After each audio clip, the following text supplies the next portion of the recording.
Comme dirait Morpheus, set and setting, right? Set and setting, right? Oh, no. Je cherchais un moyen de mettre en scène une expérience d'expansion de conscience pour une vidéo dans laquelle je parlerai d'une technique encore méconnue. J'ai jamais fait ça dans la nature.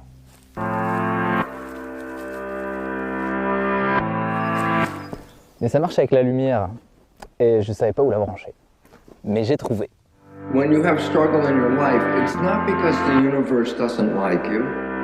It's not because you're an unlucky person. It's because your invisible programming is keeping you from getting what you want. And so the most important thing is, can I change the program? If you want to change your life, we all have to change our beliefs because our beliefs are creating a problem. Bon, pour mieux comprendre ce que je fais au milieu d'une prairie avec un disque de lumière, une batterie et un fauteuil, laissez-moi vous raconter comment tout ça a commencé. En 2016, alors que j'explorais ma vie sous un angle nouveau, j'ai fait une expérience incroyable. J'ai vécu ce que j'ai appelé plus tard une mort et une renaissance grâce à une molécule encore assez mal comprise aujourd'hui, la DMT. Je pratiquais la méditation depuis des années et étais déjà familier avec certains états de l'esprit. Mais celui-ci a projeté ma conscience beaucoup plus loin que je n'aurais jamais pu l'imaginer. C'était comme une rencontre avec l'univers, une communion avec l'au-delà, ou une conversation avec Dieu, mais sans parler. Et ça m'a profondément transformé. Je suis revenu de ce voyage avec une conviction, tout le monde gagnerait à vivre une telle chose. Mais conscient de l'immaturité de cette réflexion et de l'impossibilité légale d'une telle ambition, je me suis tourné vers des alternatives. J'ai cherché, j'ai expérimenté et j'ai trouvé. Je me disais qu'il y avait forcément un moyen d'entraîner l'esprit à retrouver des états profonds sans avoir à consommer de substances. Je me disais qu'il ne devrait pas être nécessaire de devoir aller jusqu'à éprouver la sensation de mourir pour prendre conscience de la beauté de la vie, ou même, comme certains disent, de pulvériser son ego pour enfin se sentir en paix avec soi-même. Je me disais qu'il y avait forcément un chemin accessible à tout le monde. Une voie douce, agréable et moins tumultueuse. C'est là qu'un de mes amis, qui connaissait très bien la DMT, m'a parlé d'une lampe. À l'époque, j'essayais beaucoup de pratiques différentes pour entraîner mon esprit à retrouver ces états profonds naturellement. Je me suis intéressé à l'influence du son sur le cerveau, à différentes techniques de respiration, aux longues séances de méditation dans l'obscurité, à l'isolation sensorielle, au microdosing, à l'hypnose et à la transe, mais je n'avais jamais entendu parler de l'exposition aux flashs lumineux. Et en effet, en 2009, le docteur neurologue Dirk Prockel et le psychologue clinicien Engelbert Winkler, deux Autrichiens, avaient bel et bien conçu ce qu'on aurait pu appeler un photoneurostimulateur. Son nom, Lucia numéro 3. Le narratif raconte que Dirk Prockel, inspiré par une expérience de mort imminente, aurait interviewé des centaines de personnes ayant vécu des NDE, souvent perçues comme profondément transformatives. Alors avec l'aide du docteur Winkler, ils ont créé cette lampe pour offrir un accès sécurisé à ces états élargis de conscience. D'après mon camarade, une séance de lumière et nous voici de nouveau de l'autre côté. Au début, j'étais un petit peu sceptique. Je me disais, comment est-ce qu'une lumière peut créer les mêmes effets visuels qu'une expérience psychédélique aussi forte que la DMT? Et en fait, j'ai été très étonné, voire même surpris, par le niveau de détail et le niveau de précision, mais aussi l'immersion visuelle que ça pouvait produire. Et le terme hallucination optique est vraiment bien choisi. Et si vous n'avez jamais vécu une expérience comme ça, ce sera clairement une découverte.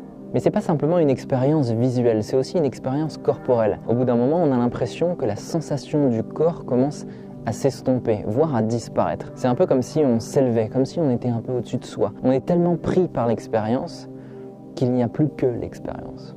Un autre aspect qui m'a beaucoup marqué, c'est le niveau d'influence de la lumière sur l'état de l'esprit. Au début, c'est une expérience qu'on découvre, alors il y a un certain niveau de vigilance, on est captivé, c'est même plutôt stimulant. Et peu à peu, on se laisse tellement happer par l'expérience qu'on ne se rend pas compte qu'on est en train de glisser vers un autre état de conscience. Un état qui est plus doux, plus élargi, plus subtil, mais aussi un état qui est profondément agréable. D'un seul coup, on pourrait presque s'arrêter et se dire mais combien de temps est-ce qui s'est passé depuis que je suis parti?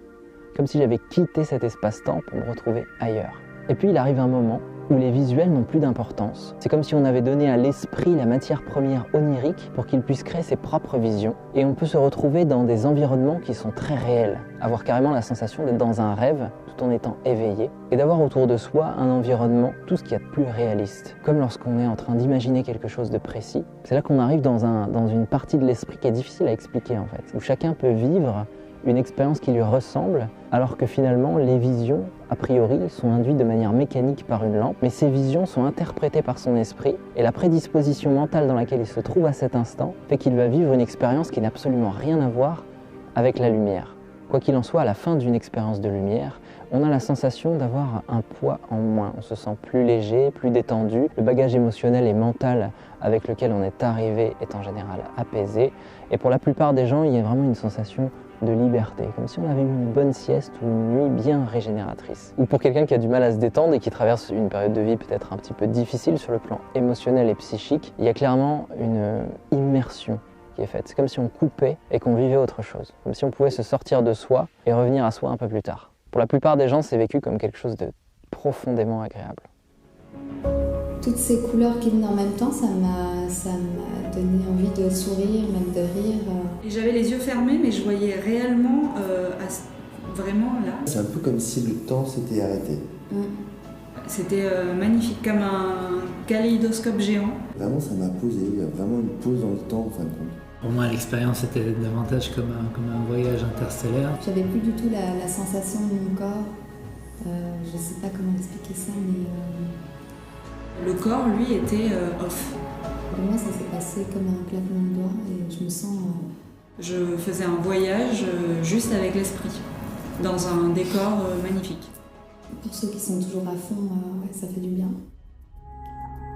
Dans la vidéo précédente, je parlais d'une modification de l'activité cérébrale sous l'effet de la lumière. Pour comprendre simplement, l'activité électrique du cerveau est retranscrite par un outil de mesure qu'on appelle l'électroencéphalogramme qui la retranscrit en ondes cérébrales. Ce qu'on appelle les ondes cérébrales, ce sont simplement des manifestations du comportement électrique du cerveau. On reconnaît 5 ondes différentes: gamma, bêta, alpha, θ, delta. On peut dire que chacune correspond à un état de conscience. Gamma focus, bêta éveil, alpha détente, θ méditation, delta sommeil profond. Et dans le cas de la lampe, ce qui est intéressant, c'est qu'il y a ce qu'on appelle un phénomène de synchronisation cérébrale. Ça veut dire que naturellement, le cerveau va modifier son activité en fonction des rythmes lumineux. Par exemple, si on prend les ondes gamma qui correspondent à peu près à une fréquence de 40 Hz et qu'on met une personne en face d'une séance de lumière avec un scintillement à 40 Hz, naturellement son cerveau va se synchroniser sur les 40 Hz et donc il va retrouver une dominante d'activité cérébrale qui correspond à gamma. Et c'est pareil avec tous les états de conscience. Alors qu'est-ce que vous voulez ? Sommeil, focus, détente. C'est comme la télé, on change de chaîne.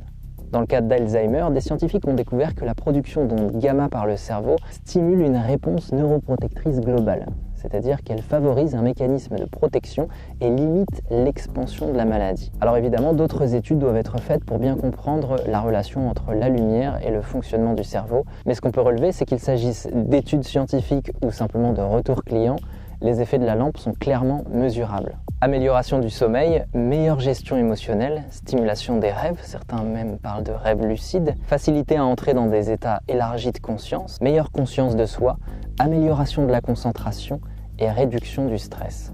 En ce qui me concerne, j'ai organisé des centaines de séances depuis 2016 et cette liste de bénéfices, c'est directement le retour de mes clients et l'expérience que j'ai pu en avoir personnellement. À mesure qu'il y aura davantage d'études, on pourra mieux comprendre, peut-être peaufiner cette liste et mettre en avant des mécanismes qui ne sont pas forcément perceptibles de manière consciente, comme par exemple ce que je vous ai dit sur Alzheimer. Maintenant, vous vous demandez sans doute ce que ça fait, réellement. Alors imaginez, c'est la première fois, ça y est. Vous êtes confortablement installé en face de la lampe. Vous fermez les yeux, la musique commence. Votre esprit plonge à l'intérieur. C'est le début du voyage. Très rapidement, votre attention est captivée par une multitude de formes et de couleurs. Ces formes bougent, elles s'entrelacent, elles dansent, elles se chevauchent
contre-indications. La contre-indication principale, c'est en ce qui concerne l'épilepsie. Évidemment, toutes les personnes qui souffrent d'épilepsie ne peuvent pas s'exposer aux flashs lumineux, mais ça, elles le savent déjà.